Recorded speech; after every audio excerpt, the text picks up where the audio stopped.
Hello, you delicious people. Welcome back to another intimate episode of Intimate Conversations with a woman that I fell madly in love with on her podcast. I'm like, oh, we have to play some more. We have to play some more. So I'd like to introduce you to the amazing Lynnsey Robinson. And that's her website as well, but she spells it a little different. So go into the show notes, LYNNSEY, Robinson.com. And she's a certified hypnotherapist and an intuitive guide who loves helping ambitious women all over the world to clear the subconscious limiting beliefs that are keeping them stuck and keeping them away from their highest potential so that they can manifest their biggest desires automatically. That's kind of a bold statement right there, automatically. So let's see what I'm going to ask you more about this, but it's wonderful to see you. And I am so excited to be here. And the mad love is mutual, just so it's clear. Yes, I'm a huge fan of yours. Yes. So it took me a while to get to the point where I could actually look at a potential client in the eye and say, I'm really good at this and actually like believe it and mean it. But you know what? I've gotten to that point. I am good at this. And that's why I made it so like bombastic as a statement, because it really is. It is quite magical. Wow. How did you get there to personally to be able to own that, but also be able to get those results? Like, how long have you been doing this, and what shifted for you? And tell us everything. So I graduated 10 years ago from the Hypnosis Institute that I attended, graduated with honors and all of the plaques that they had to offer. I was like, I'm getting all of the plaques. Every plaque is going to be mine. And I've kind of just always been that way. And I was incidentally talking to my kids about this the other day. I read them a children's book that was like, essentially, you know, if you learn how to do something yourself, you don't have to really depend on anyone else. And I said, you know why I love this book, guys? Because that is actually how I see life, even to things like probably like cutting my own hair and like dyeing my own hair. But I thought to myself when I was, 19 or 20, I thought I would love to have a past life regression done, because in my mind at the time, I was like, I want to get to know my soul. And that is how it translated for me.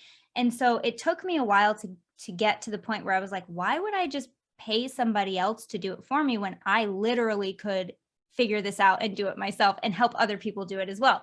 So I've kind of always had that brain, I guess. So why would I go outside and do it, find someone else to do it for me when I probably could figure it out? I could figure it out, right? So, I mean, that's kind of how it manifested. Like, why not just be a hypnotherapist? And I'm not saying it was that easy. It really wasn't. And we can get into that too. But that was the thought process of like, why don't I just do it? You know? Wow. I like it. I was the same when I first started coaching. There wasn't even, I don't think, the coaching federation yet. I'm just like, I think I'm just going to put a shingle up and call it coaching, and you can pay me. Yeah. I mean, obviously I've done tons of certifications and learned, and I still am a consistent student. But yeah, I like that you just decide like, this is my jam. I'm going to figure this out, and on you go. So how do you do in your hypnotherapy past life regressions? Is that like one of your favorite things to do for people? It is my favorite thing to do. Absolutely. If I could do it all day, every day, I would. I would. I really would. So what do you want to know? Like what it is and like? Yeah, tell me more about it, because I have had a past life regression. I have had various moments where I'm just like, oh, this feels like I know this already. I've lived here before. I've done this before. I remember once even at a speech, I was doing my thing and someone said, so how long have you been studying Tantra? And I'm like, never done that. Not in this life. But so I started to be open to all the superpowers I have that are so natural that it couldn't. Here's what you can start telling people, because when I took, there was a colleague of mine who ended up teaching the past life regression course at the Institute.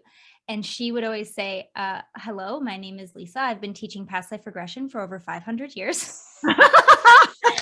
And it just gets, it gets the laugh. But honestly, you could probably say like, well, probably hundreds of years if you combine all the lifetimes I've been doing this. Yeah. Okay. So basically, starting at the beginning, past life regression is the idea, if you can get on board with reincarnation and the idea that our souls kind of, play different roles depending on the type of lesson that you need to learn. you can get on board with the idea that your soul is so expansive and knows so much better than you do, what lessons you need to learn and what path you should take to allow for more growth and expansion, then it kind of, for me, it kind of helped me make peace with some of my not so fun childhood memories and not so satisfactory experiences just in general, when I could kind of come to and it's not an easy thing to come to, but if and when you can, maybe my soul has a plan for me. Maybe I chose, I know, guys, maybe I chose to come here and walk this path because it will serve such a greater purpose for me. Maybe I know more than I think I do. Right. Yeah. And there's so much freedom in that. And there's also some responsibility to be like, okay, well, maybe if I am a participant, if in all of this, where could I have, where does my responsibility lie to make my life the best that it could possibly be? Anyway, so past life regression is the idea of reincarnation, essentially, of your soul filling different skin sacks. Bag of skin, for sure. filling different bags of bones depending on the lessons you need to learn and the perspective that you want to live through, and the deep profound lessons that only a soul can learn. And so a past life regression is taking your soul through these different experiences, a life you may have lived in the past, and why. So that is always my favorite piece. And when I'm doing a past life regression, I am scribbling. I'm recording it on Zoom, but I still feel the need to make notes of things that are important and things that I feel like they would want to circle back to in the end. It is very transformative for the client.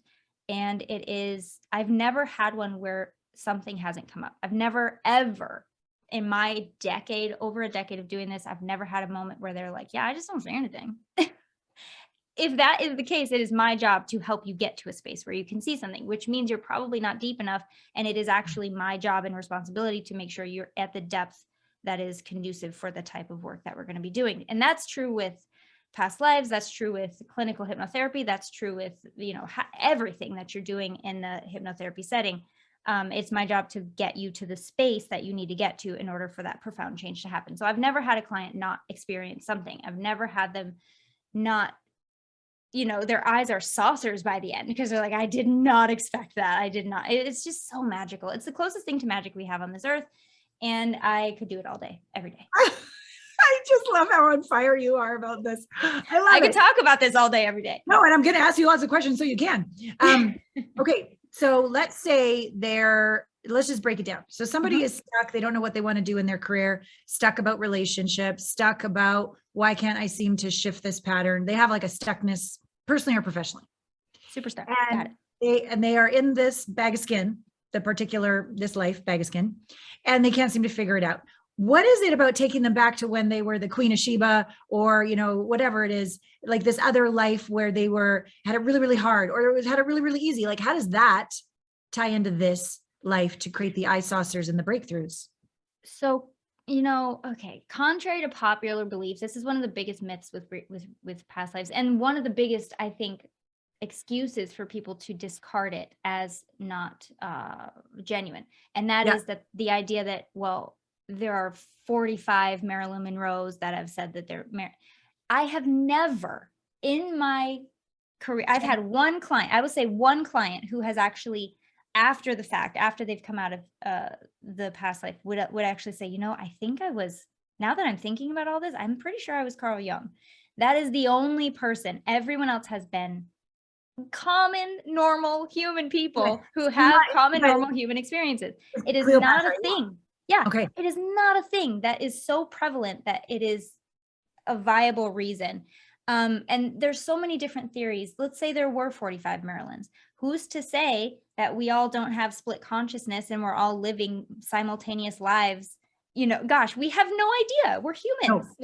Our human brains are designed to not understand the soul. It's just not completely. So there's so many different things that we just don't know. But in terms of, what we're talking about today, past life regression, it's not common for someone to be a famous figure in history. It's just not common. It's not common. So, but, if let's say somebody's coming for success or, I have had clients in the past have we'll just give, one of the most common ones, money. Okay, money. Why do I have poverty mindset? Why do I have scarcity? And we'll do some work that isn't past life regression. There's a lot to be done. You don't have to jump to it. It's just something I like to do, but I will never tell the client, like, you know what I think we should do? Past life regression. I'll never do that. I need them to tell me they want it, because I don't want to step on any toes. I know that it's a thing, right? Like there's certain beliefs that either are for or against it. So it's never going to be my idea. I let them know that it's something I offer, and they can tell me if they want to do it. But if they do, and let's say it's a money thing, they'll go back to a life where, oh gosh, one of them was, they were a rug maker, I believe, in like the Middle East or something. They didn't know exactly where, but there was sand and like it was dusty and all this. And this is usually what happens. They're like, I don't know where I am. I'm not speaking English. Here's what I see around me. And we kind of piece together from there. So it's really not like what people think it is. And they were a rug maker, and something I cannot remember. This was years and years ago, but somebody either stole all their inventory or it burned down, or something happened where it was just devastation, right? Their entire business and everything they worked their whole life for, their literal blood, sweat, and tears was just all in ashes. And that left a lasting impression on like, well, it doesn't matter what I do, I'm never going to make it out of this situation, because even if I do work hard, it's just going to go get burned up or whatever. So there's a lot of that going on. And whether it's from a past life or childhood or both or all, there are so many different tools that we have literally at our disposal to be able to help people get out of that in a way that feels expansive and relaxing and comfortable and safe, and all of the things that you hope in, like a cheat sheet of life is kind of what it feels like, because there's very little pain involved and very high rewards, I would say no pain. I said little pain, like there's going to be little pain. There really isn't. It's like going for a massage. Like, I don't know. No. So they're back and they're seeing the rugs are in flames and they're feeling it all. Yeah. So that to me would be just uncomfortable or painful to see that. There's got to be some emotions there or something. No? Yes. So it's a little bit like, how do I describe this? So, when you're watching a movie, right? And something happens on the screen and it's not happening to you, but you still get a little bit emotional, but you have a detached emotional reaction. That's how it feels, because they're not reliving it. Sometimes they are in the shoes, but you still are here now. It's like 1 foot in and 1 foot out of reality. It's 1 foot in, 1 foot out. It's like a dream state and also not. You're in the bed or the chair or the room you're in talking to me as a hypnotherapist in the year 2022. And you also know that you are watching your entire inventory go up in smoke, kind of thing. So it is interesting. It's nothing like I've ever experienced before. And every client has kind of like corroborated that feeling. But so it's a level of detached emotionality. Yeah. Word? Okay. I don't know, but we can. We're just going to create it today. Yeah. It's a level of detachment so that you can still get the value and you can have perspective. Let me say that. You can have objectivity and perspective on what is happening, and also feel what's going on in a little bit of a lowered way, so that it's not traumatizing you. Like it is not a thing to be traumatized from a past life regression. It's really not. So you can still get all the benefits without any of the, downside, really. Yeah, no, I love this. And so I've been trained in a lot of quantum psychology processes, spiritual technology processes, but I'm not a hypnotherapist. So for shifting beliefs from poverty and seeing the source of it, is it just something because it's in the hypnosis state, you just suggest a new belief and it just sort of sticks? Or what's the magic of what's the next step? So, okay. Yeah. So regardless of the modality that you're using, whether it's past life or just hypnosis, I'm going to switch gears a little bit and just talk about if I'm just doing hypnosis with somebody. Let's say they come to me for scarcity mindset and they're like, I just can't get out of it. What's the deal going on here? Yeah. So there's a lot of hypnosis journeys that I love to do because they are so tried and true and they're so effective. Part of that is, let's get to know what's going on here. So essentially, one of my favorite things to do is create an embodiment for money, like a symbol or an image in the hypnosis, in their imagination, essentially, so that they can communicate with it. Oh, I've done this journey before, and it was very transformative for me. And mine was like a stack of money with eyeballs on it, like the Geico stack of money, right? And I was just talking to it, and I was like, so what's going on here? Why, how can I have more of you? How do I treat you? How do you feel about me? yeah, And yeah. oh my gosh, so much transformation happens with just those questions. If money could talk to you, what would it say? How's your relationship? Totally. Do you have If an it's a, intimate? if it's a person, are you inviting it over for tea, or are you avoiding its calls? Like, what's going on? And so there's a lot of perspective that can happen just by knowing that. And just by knowing that and fleshing that out, it kind of mends things in the mind. It maybe creates new neural pathways, which is essentially the idea of hypnosis, is getting your subconscious mind in such a receptive state that it will accept your conscious desires as fact. And that is really what I do. Yeah. Beautiful. What did your money with eyeballs say to you? So my money with eyeballs said, when I asked what is your viewpoint? Like, what is your perspective? And it was really quite astonishing, because I never would have come up with this consciously, I don't think. And it was just the idea that, like, people think I am evil. People think that all these things about me, and I just want to be there for everyone. I just want to be there. I just want to help. I just want to be what I'm supposed to be and do what I'm supposed to do. But people have all these ideas about me, and there's just so misunderstood. And that was the feeling. It was like sad. Like, I wanted to give money a hug. I was like, I'm so sorry. Wow. Like, you're so misunderstood. And when I came out of hypnosis, I was like, oh my gosh, that is so true though. Like, how true is that? And I didn't know my participation in that. And my, now looking back, my participation really was like afraid, like I'm afraid of it somehow. Well, what? Like, once you know that and you're just like, what is going on here? It can help you to kind of heal that, because it is so ridiculous, and it just makes no logical sense. And so the co-creativity of your conscious and subconscious mind, the cooperation of both parts of your mind, is really all you need to achieve anything you want to do. And the subconscious, people should know, your subconscious mind is about 90% of your mind power. Some are even saying 95, but I'm being conservative, 90%. So 10% is what I'm using to talk to you right now, and what we're using to have this conversation. The hand gestures I'm using, that's all subconscious. The language I'm using is stored in the subconscious. I don't have to think about how to talk. I just think what I want to say, and it comes out. Same with handwriting. Handwriting is a direct line to your subconscious. So anything that you want to get out, write it down. Anything you want to put in, write it down. That's why affirmations are so good. But writing is such a potent tool that we have to actually communicate to and from the subconscious. So there's a little piece there for you. But yes, so anytime you have your subconscious mind on your side, you're freaking unstoppable. And that is really what I do. Yeah. 90%. I mean, we certainly want that on board. Dominant hand or non-dominant hand, or does it matter? Because I've heard write with your ask a question with your dominant hand, answer with your non-dominant hand, but it's still freaking hard for me to write with my non-dominant hand. I don't like doing that exercise. So whichever one takes less thought, I would say, whichever one takes less effort. So if I had to write with my left hand, I would constantly be thinking about how to write the letters, which takes me out of subconscious. So anything that helps you get into the subconscious is the way to go. Yes. Got it. I love dance for that. So I've never been trained, but there's, I don't know about you, and it can move into lovemaking as well. There's like the performance dancer or lovemaker, where you're doing it right, you're making sure it's working, all the rest of it. And then there's the literally, I'm not moving my arms, the energy is moving my body.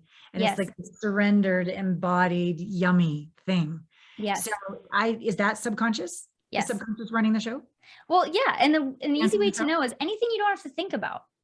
Yeah. Anything you don't have to actually think about is subconscious, because that is the definition of it. It's automatic, which is why I say manifest your goals automatically, because once your goal is done in the subconscious, once it is accepted by the subconscious, it will manifest in your reality. It's just how it works. We've seen this. Everybody listening or watching this has seen this in their own lives. It happens all the time. It's happening right now, whether it's stuff you want or you don't want. Whatever is accepted by your subconscious is happening. So my job is really just to help you be more intentional with what is accepted by your subconscious. You know what I mean? I love it. I love it. That's probably the most succinct way I've ever said that, honestly. Good. Well, the power, I often tell people when they're communicating, the power is in the listener, holding space for the speaker to just be so received that it can come from that channeled place. And they're not trying to get your attention. You're not 3 steps ahead. You're actually right with them. And it can be delicious, profound. So delicious. We're a good team. We are. Lifestyle wise, when you started this, you said about a decade ago, when did the marriage happen? The kids happen? Like, did you literally use hypnosis to create that? All at once. So my son it's his fault that I'm a hypnotherapist. And I say that with the most compliment. He was up in the universe or in heaven, wherever, looking down on me and being like, all right, it's time. You have to live your best life. I'm coming. So I think I really do believe that's what happened, because my now husband and I were, well, okay. So here's the order of events. My son was born. Yeah. I got married when he was 2 months old. We got married. And then once he was about 6 or 7 months, I was like, I don't want to go back to work. I'm pretty sure I just want to be home with him and enjoy my life and be a mom and not have to sacrifice. And my husband was working, I believe he was like a waiter, or he had just started his job at a production company. I cannot remember where he was, but he was early days in his new job. And before my son was born, I had been let go from my job. We moved the next couple weeks after that to a new place. So I was, of course, a ball of nerves. Like, how are we going to afford this new place when I don't have a job now? I'm pregnant. I don't know what to do, blah, blah, blah. Anyway, fast forward, he was like 6 or 7 months. And I was like, you know what? I'm going to see if I can figure this out. What do I want to do with my life that will allow me to stay with my son and maybe even just make my own schedule and be in charge of like when I'm here and when I'm not? Hypnotherapy immediately. Because remember, when I was 20, I had this idea of like past life regression. I want to do that forever. And then I was like, probably just get a job and figure it out, which I did. And then when my son was born, it kind of just like, no more excuses. What are you going to do with your life so that you can be who you want to be for your son? And okay, hypnotherapy, got it. And then immediately in my head, and I love this story because it is the most cut and dry, like version of limiting beliefs I've ever experienced in my life. And it was like, okay, here we go. Hypnotherapy. That sounds great. Immediately got the excitement, heard a voice in my head say, no, that's other people do that. You need to do what's safe. Be safe. That's for other people. I distinctly remember thinking that is for other people to do. And then I was like, yeah, that's probably true. I just got to do whatever. I said, you know what? But why though? Why can't I do that? Because everybody else who's ever done this has started somewhere where I'm at right now. Like, totally. Everyone who's ever done this. So why not me? Maybe I could be one of them. So then I was like, you know what? Maybe I'll do a Google search. Okay, I found a place. Maybe I'll just give them a call. Okay, I'll call them. And I called them and they were like, do you want to come in for a tour tonight? And I was like, this is too fast. This is all happening so fast. And I said, maybe tomorrow. They're like, yeah, come tomorrow. I bring my 7-month-old to the Institute and do the quick tour. And they're like talking about financial aid and all these like student loans. And I was like, kind of getting like nervous, but also excited. And I called my now husband and I was like, can we do this? Like, I kind of want to do this thing. And I don't know, like almost looking for him to give me a really good reason to back out because it's all getting real. Right. And he goes, do you really want to do it? I said, yeah, I kind of do. He goes, just do it. We'll be fine. Do it then. And he was so matter of fact about it that it was so annoying. He was so unbothered. And I was just like, okay, I'm doing it. And so I did it. And it was way beyond anything I could have ever imagined. But the really weird thing, and the reason that like years later, I knew I was doing the right thing, but this really was like, if you ever had any doubt, here's what's going to get you. So I had moved, from Michigan to Los Angeles when I was 20. So right around that same time of like awakening and all these things. Yeah. And that was in 2006 is when I moved. Now, earlier that year in 2006, I had, hold on, let me back up. I have ADD, sorry. So once I graduate from the Institute. I ended up working at the Institute as an employee, like helping the distance students learn hypnotherapy. I was kind of like a tutor / sort of instructor kind of thing. And I looked myself up in the database because everybody should do that if they ever have the opportunity to see what people said about you when you were a student. So I looked myself up in their database, and it says Lynnsey Robinson. The year was 2005. My address was my Michigan address. My phone number was my Michigan phone number. I had filled out a distance application when I was 19 from Michigan. Oh, and the Institute happened to be in Los Angeles, like down the street from where I would have gone back to work. So that was a weird thing. But this was like the weirdest of all weird things of like, I had filled out one of the, you know how you do that? You fill out an application, then they call you and you don't answer it because you're just not like, you're just like, I just wanted more information, but I don't really want more information. I did that, and they couldn't, they wrote in the notes, like couldn't reach her, called 3 times or whatever. And I was like, now I'm literally sitting in the office. So girl, it was the weirdest. It's still to this day, it gives me goosebumps because I could have gone anywhere. You know what I mean? Like I could have studied anywhere. I could have studied in Tennessee on an online program. I could have done a weekend course. There are thousands of hypnotherapy courses. And it is unregulated federally. So I could call myself a doctor of hypnotherapy and nobody can tell me I'm not. And that is a little bit dangerous. So I would behoove anyone who's looking into a hypnotherapist to make sure they have qualifications, because anyone can wake up tomorrow and decide they're a hypnotherapist and there's nothing stopping them. So you want to make sure that the person you're working with is very qualified. But to like, I really could have done anything. I could have gone anywhere. And the fact that it was that place, come on. It was just so cool. The universe is crazy bonkers, man. I love it. I love it. Do you think whenever you've done any of these, now you're doing the past lives regressions, the hypnotherapy, I have read this beautiful book by this woman who proposes that all lives are happening at the same time, the past, one we're in, and even future. Yeah. And that time isn't a linear thing. It's more like what word did she use? Wibbly wobbly, timey wimey. I don't, maybe one of those. It's a very Doctor Who reference. So if anybody caught that, you're my best friend. Okay. But yeah, I've heard this theory. I don't know, because as open as I am to everything, I still have a human brain, and I really cannot wrap my head around that. I know time isn't real. Will I still hold on for dear life to time? Yes, I will, because I am merely mortal, and I don't know how to make rules without time. I don't understand it. Right.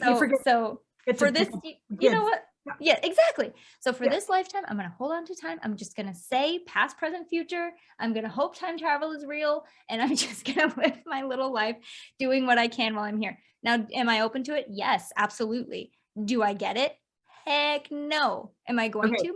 Maybe. But I look, I don't know. It's kind of brain breaking when you really start to dig into like when you peel the onion of like, what is time? What is gravity? You know, they don't know what gravity is. Did you know that? Nobody knows what gravity is. Nobody knows what gravity is. I know. Really? Google it. It's like one of the biggest mysteries. We accept it, but we don't know what it is. Wow. Yeah. That's curious. I should have Nassim Haramein back on the show again, the quantum physicist, because he solved Einstein's field equations. And I've seen this diagram of what Einstein thought gravity was, with like this field and like a thing in it, but then spinned it. And it's like a whole other, anyways, again, it's. See, my brain, I can't. I know, same. Do you ever in your hypnotherapy talk to spirits that have passed? Has that ever shown up? So, okay. I'm trying to tread very carefully here because I'm not a medium. I have had situations and experiences in my life that if I wanted to be a medium, I could, you know, but anybody could. I think anybody could. Everyone's had experiences of like, holy crap, that was weird. I have had a very, very crazy, weird experience when I was, again, 20 years old, something about that. Like 19 or 20, like I completely I moved from who I was to who I am for sure. Yeah. And it showed. Okay. So I had a lot of communication in my dreams there was a a missing woman that I dreamed about and had no idea about the case until I dreamed about her and Googled the name in my head that was in my head in the dream. Yeah. And it was spelled weird. And I Googled it and it was like missing woman. I was like, okay, what is going on? Like, it was weird. I almost called the police department and was like, don't ask me how I know this, but this is what happened, you know, but I didn't, because I don't want to be, I was 20. Okay. I'm not gonna do any of that. Anyway, so yes, I've had experiences. My main thing is, when I'm with a client, I will get downloads. I will get what I consider, channeled messages from the universe, higher wisdom, their angels, their guides, whatever. And before each session, I try to do a like a grounding where I kind of set the intention for the session. I make a deal from my guides to their guides that it's going to be exactly what they need it to be. And when I do that, yes, inevitably I get downloads, I get channeled messages, I get really weird things that happen in the session that they're just like, how do you know that? And so I've become accustomed to calling myself an intuitive guide, but I resisted for a really long time because I was like, I don't want to be pretentious or like tell people that I'm intuitive. But it's, it only has to happen 1,000,001 times before you're like, okay, you should probably call yourself an intuitive guide now. So yeah, that's kind of how that happened. But as far as like, I'll talk to my ancestors all the time. I talk to my ancestors a lot, and I really want to learn how to incorporate more ancestral work in my sessions because if we're going to talk about past lives and we're going to talk about the soul journey, you can't have that conversation, in my opinion, without also talking about what gets passed through the DNA in your ancestral line. It's a real thing, so I would love to venture more into that. That's probably what I'll be doing next. I'm a genealogist as well, so it kind of is the perfect marriage of my spiritual side and my genealogy side. I don't know if I answered your question. No, you totally did. Well, but that's, to me, when we're out of our conscious mind and we're in the subconscious, we're connecting to a field, multi dimensions that I can't wrap the conscious mind around. But if I surrender to it, and so you've been at it for 10 years, I've been at it for 20 years. Yeah. And in the beginning, I did not trust what I heard. So I just shut that off and I just stuck to the program. Yeah. Then over time, I started to trust. I'm like, any chance your grandmother died? And I'm just like, shh, quiet, I can hear. Yeah. And now, I mean, only a couple of times, I think it's only been 3 times have I actually let them into my body to speak through me, but it just exhausted me beyond measure. Yes. And it was apparently to the person witnessing me, I was over here and they were in here and I was fine. I was like, talk, you guys need to talk. But I could hear my boyfriend at the time saying, Lana doesn't look good. Her like face is shivering and you need to leave, Dad. And I'm like, no, you guys need to talk. Tell them it's fine. But my body was really tired. So no more of that. Yeah. And honestly, like a profound session for me is so healing. And it just lights me up in every sense of the word to know that I had a small part in this person's quantum like leap or expansion, like to know that it wouldn't have been the same without you, essentially, is such a humbling and amazing thing. It's a privilege, isn't it? Yeah. However, it took me a while to really get good at holding my energy, because I would just let it leak out everywhere. I'd be like, message, channel, take everything I have, right? Because I was so eager, to help and to do whatever I could. And I still am, but I know I'm working on it still, but I know a lot better how to not want to take a long nap after a full day of sessions, because I never understood why my colleagues could do, 20 sessions in a week and be completely fine. And I know now, because they're not doing the same spiritual work that I'm doing. They're coming from a clinical space. They're coming from like, you want to stop smoking? Okay, let's go. like that's great. I just can't help it, right? Like I have to be spiritual too. And if I try not to be, you don't want that version of me. I guarantee it, because it's not. I get cranky and crunchy and I'm not a nice person. Yeah. and people will know that you're not being genuine if you're not being true to yourself. Now, do I think that, just the clinical approach is genuine for them? Yes. Be that, whatever that is. But for me, when I tried to just be clinical, I had more energy, but oh my gosh, was I like so stunted in my potential and what I could actually do. And my clients could feel that, I think. And so once I kind of was like, you know what, boundaries be damned, let's do it, right? Like, let's just go for it. It just everything skyrocketed, but I had to quickly learn how to rein it in a little bit, just for my own sake of not like leaking out, right? And I don't know if you're familiar with human design, but I've had a few people tell me that I have an open what is this, crown, crown and open sacral. So I am leaky. I'm pretty leaky in my human design, so I have to like do extra work to kind of contain it.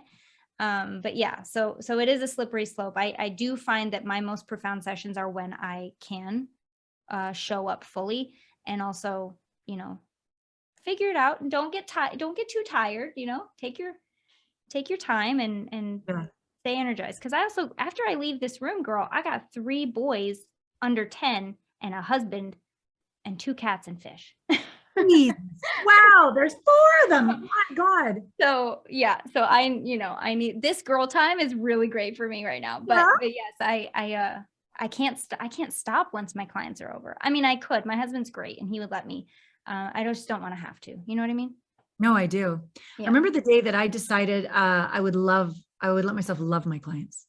And that was a shift to complete like hearing and channeling and magic and healing that I had, because it wasn't me anymore. It was like the divine through me. Yes. And I felt more energized. But when I tried to do it to them or even take it from them, heal it, give it back, like I'm the way versus the way shower, it was very, very depleted. And in fact, quite early on, I got some, when you get the pap smear back and it says, precancerous, and then it's like on a scale of 1 to 4, it was not good. And when I went to a healer about this, she was reading my body and she said, my Lord, how many children have you had? 10 or 12? And I'm like, 1. She's like, well, your uterus, you have given, what do you do for a living? And I said, oh, I'm a, intimacy expert. I'm a counselor. She goes, no, you're not. You're taking their energy, running it through your body, birthing it back to them and giving it to them. And I'm like, yeah, I get really good results really fast. She's like, stop it. You can see my bottom line, man. She said, you, and this was my growth. I had to be willing to not give them a fish, but teach them to fish. Yes. And that regulated all my energy and my body got healthy again. And I didn't get tired, but I understand this desire and eagerness to support. It is so fulfilling. It is insatiable. It is magnificent.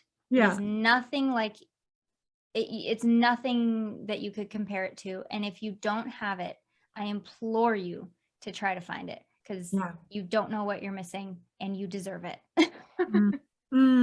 Yeah. This joy with what you're here on the planet to do. Yeah. I love it. I love it. Yeah. So, what are you, do you self-hypnosis yourself, or do you have like a buddy that you go to, or how do you create this next level of what you desire in your life? How does that go? So I have done self-hypnosis. It's not quite that self-hypnosis is not quite the same as having a facilitator. It's like, the best way I can describe it is like, if you're self-hypnotizing, you are the driver and the passenger. So you're expected to direct the session and also be able to get all the benefit from the session. Now, with a facilitator, obviously, you are just take me there. Let's just go for it. You do the work. I'm going to relax. Okay. So it's a little bit of a different experience. And I haven't found the right person. I have friends, I have great people to do it, but this is what's hard. And at the risk of sounding super duper cocky, I want to write a script and literally just have someone read it to me, because I know what I want. I know what I want you to say to me. And anytime I've had a facilitator kind of just tell me what they think I need, I'm just like, yeah, that's fine. But like, can you just say this? It's so funny. Me and my husband, after our second son was born, we went to a counselor just to kind of get a tune up and see like where we could be better. And I remember sitting there like, you're not asking me the right questions, bro. And I'm not a marriage counselor, but I know what would give him the most information about me. Yeah. So, I don't know, but that's one of the downsides of like, I'll just do it myself because you start to think that you literally could do anything, which I do believe I could do anything, but I also feel like I have to be trained. Don't get me wrong. But yeah, so I wish I could just like write a script and have somebody like hypnotize with my own words, but I can't listen to my own voice. I'm not there yet. I'm not that enlightened yet to be able to not be bothered by the tone of my own voice. I just can't do it yet. So, really? Yeah, I can't. What is up with that? I thought you would just maybe love that. Nope. Really? Nope, I don't. And you know what's interesting? Here's something for everyone. And I know it's a common human thing to not like your own voice on a tape recorder or anything like that. Like it does something, but I will say like, even if you're just speaking to yourself in your head, your voice is the most powerful voice on the planet when it comes to your own stuff. So self-talk, unimaginably important. If you're not talking to yourself the way you would a child or someone that you deeply, deeply love and care about and want to see succeed, please, please, please focus on that. And I have a really good way to do that. Just start asking yourself how that felt when you said that to yourself and what would you rather believe instead, and start there. Very quick fix. Yes. If it doesn't feel good, don't freaking say it. That's the best way to go. And I know it's so ingrained sometimes that it's so subconscious that you really do have to set the intention to try to notice it without judgment. Don't judge yourself for saying bad things to yourself. Just acknowledge it and be like, ooh, that didn't feel good. What would I like to believe instead? What would I rather be thinking instead? And then repeat that to yourself instead. But anyway, your voice is the most powerful voice. And I know that. But at the same time, my self-talk is on point, but listening to myself back on a recording, it's not. I don't need to go have a session about that. I do. It's still kind of like nails on a chalkboard. Even my 6-year-old, like when he'll listen to himself, he'll go, that's not my voice. I'm like, yeah, that's your voice. He's like, no, it's not. It sounds so weird. I'm like, no, trust me, it's your voice. It's just a human thing. I don't know. Well, to be very honest with you, I was on Lisa Gibbons' radio show for probably, I think it was like 2.5 years in total, but I think it was a year. Or they would give me like the show back in the days of like, when you would get not a cassette, but like a disc. Yeah. It took me a year till I could listen to my episode. It took me a year, but I forced myself after that. And now I love it. And I've created 10 Atlanta Prep Method scripts. I've trained coaches. So now I'm able to do it, but I had to go through that discomfort first. Yeah, I won't even let myself go there, bro. I won't. I don't think it's out of the question. I think that it's a lot less scary to me now than it was when I first did my past life regression. First. You're talking through the whole thing. I don't know if I mentioned that before, but as I'm walking people through it, they're talking to me. And when I did mine, she was walking me through it and I was speaking and she gave me a disc of the whole session. I still have not listened to it. And this was in 2006. Oh my goodness. Honey. 2006. And I have not listened to it because I just cannot. Yeah, it's a thing. It's a real thing. Now listen, it doesn't scare me as much as it used to. So I think I'm getting there. And if it means that I'll be able to listen to my own hypnosis and they are good. Okay. I'm sure that's why I'm thinking. Yeah. It kind of makes me sad. Like, really, I can't listen to myself because I know how powerful they are for people and for my clients. So I would love to. So I think I'm getting closer to being able to do that. I next time we talk, who knows? Well, I just invite you because you're amazing. And I think it's so nourishing for you to be able to nourish yourself. And I know when I create things for myself, I love now, finally. Yeah. But I'm how much older than you? I'm in my 50s. So there, give you time. Give you time. Tell us about this membership you've started and how it supports people, how you came to it, what it's about, because I know you have a beautiful gift for people that they can try it out for a week. Yes. So the services I offer, of course, one-on-one personal client, and that is, we hone in on what you want. The language is very specific to you. It is my job to know how your subconscious takes in information so that I can give you the most success. It is not a one size fit all. That's why anyone listening, if I am beautiful, I am tall, I am smart, I am rich, if those affirmations, if they haven't worked for you in the past, it's because your subconscious mind does not take in information the same way as Jennifer, as anyone else. So it is my job to, and I have a way to find out how your subconscious takes in information and speak to you in that way so that what I'm saying actually gets into your subconscious. So, anyway, so that is probably the most potent way to work with me, but the membership is accessible to everyone. And the good thing about the audios in the membership, how I just went on and on about subconscious language, I have kind of woven in both styles so that it does something for everyone. Now, is it as potent as a one-on-one session? For some people it is. For some people it isn't. So, but they are very, very effective in no matter which way your subconscious takes in information, it will help you. So this membership is a monthly membership that gives you access to all of my hypnotherapy audios.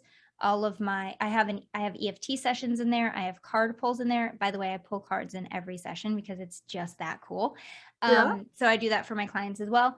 I have bonus content, videos, trainings, courses, all kinds of resources, worksheets, handouts to help you really. The goal is to help you get to know yourself, because once you know yourself, you love yourself. And when you love yourself, you get worthiness and confidence and compassion and just unstoppable ability to do anything you want. And that is highest potential. So anyway, so this is all access to everything I offer digitally. And it's really great. I'm very proud of it. I've developed recently these toolkits, which include, they're like small little curated packages of very specific things. So one of them is money makeover. So everything you'll need to make over your money story.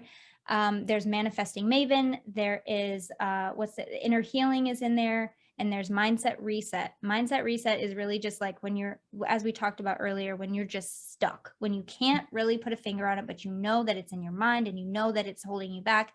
Mindset Reset is a great way to kind of re-energize, realign, renew, restore, cleanse, and clear, get your motivation back and just start taking on the world. Anyway, so everything's in there. And as a listener, for podcast listeners only, you have 7 days free. I think she's going to give you a link for 7 days free inside the membership to really try it out and see what's in there for you. Because once you open the doors to it, it's pretty freaking spectacular, in my opinion. Good for you. I'm just so delighted by the joy you have of what you're doing. I'm pretty joyful. No, it's really not only what we've learned today, not only the fun stories that we've shared, not only the personal stories about your life, all of it, but you're like an embodiment of just loving what you do. And that, like, more people on fire with why they're here is what I think the world could really use. And do you know what it is? Can I just say one thing? And this is one of those moments where a channeled message is coming and I have to say it. So here's what I will say. Yeah. The reason I'm able to sit here and be so joyful and be literally just bursting, right? Like, that's how I feel. You sense it because that's how I feel. I feel bursting with like, gosh, if only people knew this and understood this. Gosh, imagine what we could do with it, right? So the reason I'm able to sit here and feel all of these things and be here is because I made a very non-negotiable decision when I was, younger. But you can do this anytime. Make a non-negotiable decision that whatever it takes, you will do everything you can to be the best version of you. And when you can do that, things will start to unfold. Opportunities will manifest themselves. People will come into your life. It has to be a non-negotiable. You have to be 100% all in on what life could possibly offer you. And then let yourself be delighted and surprised by what happens. You know what I mean? And again, I didn't know I was doing this at the time, but I knew in my head, I am never going to be the type of person that's going to be satisfied staying in my hometown in Michigan, marrying my high school sweetheart, popping out a bunch of kids and working at an insurance company, which is what I would have done if I had let myself, and Yeah. I just didn't. And that's not to say if you did let yourself do some version of that, there is nothing stopping you from making a decision at any point that you feel ready to do that. There is no time limit on happiness at all whatsoever. Yeah. Just want to put that out there. Okay. No, this is great. And when I think about the decision I made, I just knew that it wasn't going to be taking over my dad's pharmacy. And I knew my Uncle Phil drove an 18-wheeler semi, and he went down to California once a month. And I'm like, no, that's the direction. Yeah. What are my skills? I'm a dancer. I've been a dancer since I was 5 years old. Fine. That's what we'll do. We'll get on a cruise line. We'll figure the rest out later. And then I would never have even met you, had that whole journey, Tokyo, New York, LA, like all the things that have happened. Yeah. By following this, I choose. And what is your way of saying it? Be your best version of yourself. Mm-hmm. Yeah. Yeah. Yeah. And so, you know, that I really kind of stray away from the expectation that if you haven't, sorry, this is all coming through very fast. If you haven't figured it out, then it must not be there. Sometimes, as you just said beautifully, sometimes all you need to know is what you don't want. Sometimes that's all you need to know is what you will not settle for, so that you can allow space for what will surprise and delight you. And you can change your mind at any time. I could wake up tomorrow and decide, I don't want to be a hypnotherapist anymore. I want to be a circus clown, and I will go be a circus clown because that's what will light me up. So there is no time limit. There is no one size fits all. There is no one decision, and then that's it. You are ever evolving forever and ever. Get used to it. Oh, it's so good. And to me, like when I'm living my best life, it's delicious. Yes. It's an embodiment of yumminess and magic that I don't even need confidence, because that doesn't even matter. Like it doesn't even exist in that reality. It's just juicy and delicious. Yeah. Same. And I still have shitty days. Sorry. Can I swear? Yes. You'll still have shitty days. It doesn't mean that you're not living your best life. It just means you had a shitty day and you're going to move on from that too. Because we came here to feel it all. Girl, I'm going to go on forever. You got to stop me. I'm going to go forever. Okay. So I just want to know what happens next with the kids. What are you doing next? You feel like the way I was, like my son is old now, but when he was little and it's just time for dinner, I'm like, okay, we could just have dinner at the table, but we could have dinner under the fort, under the table. We could eat macaroni and cheese with our hands, with flashlights and all. I was so alive and creative. Like he inspired such sexy mama in me and goofball orc mama. So what's next after we finish this interview? What are you doing with them? With my first, I made chicken nuggets. I breaded them from scratch, girl. I was that mom to make chicken nuggets because I didn't trust what was in any food. I wanted to make sure I made taco seasoning. I made everything. I didn't want to have to buy it. So listen, and then I had 2 more. Okay. Like called McDonald's. No. Whenever my oldest gets, what? How come you don't tell them that they have to do? I'm like, bro, you got the mom that made chicken nuggets. Let them have this. but I wish I didn't change so much it's just so much, man. Okay. So 3 kids. What am I going to do now? I am probably going to go get some chicken nuggets from the freezer. Usually Thursday or Friday is usually movie night, and we have been kind of doing that. Really the biggest thing is, if anybody knows how to handle screen time during summer vacation, I would very much appreciate it, because if I could lock all their devices up, I would, and I probably still could. But it's just, this is what allows me to do podcasts. You know what I mean? So it's a give and take. Yeah, I do. We're actually trying to plan a vacation to Hawaii, because we're going to be moving to the East Coast in the next year or so. And we want, while we're over here still on the West side, we're going to take advantage of everything on the West. And we've done Disneyland like a million times. So I think we've never been to Hawaii together. So I think that would be a really fun thing to do. But yeah, who knows? I don't know. And you know what? I like not knowing. I like not knowing. Don't you like not knowing? Sometimes. So more often than not, I get better and better at dancing with the mystery. And I like to go on these little riffs about well, what if this happens? Then what if this happens? Oh yeah. Same. All orchestrating like this. I get really empowered, and I think I'm even hearing another level of inspiration. I especially like to do that. I've had some kind of unfortunate, well, it's a point of view that it's an unfortunate news. It hurt my heart news. That we'll just call it that. And so I let myself feel that. And then I got into this, well, what if? And that's really, really turning me on. Yes. That when the shitty thing is actually the portal to the expansion you asked for. Like, I would just like it to be simple and easy, but maybe it's a little bit uncomfortable, but it's like, look out. So, yeah. I know that we are going very, very long, but this is such a fun conversation. And I do want to say this based off of what you just said. We spend so much time, because evolutionarily at one point we had to spend so much time worrying about what could go wrong so that we can avoid it. And I just think that if you're going to spend time on what could go wrong, you must spend time on what could go right. Thank you. Such a more fun game too. Oh, it is delicious. So much more fun. I get really naughty really fast.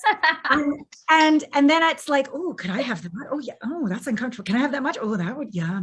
And so, and then I pour that into my next coaching session or group coaching session or what have you.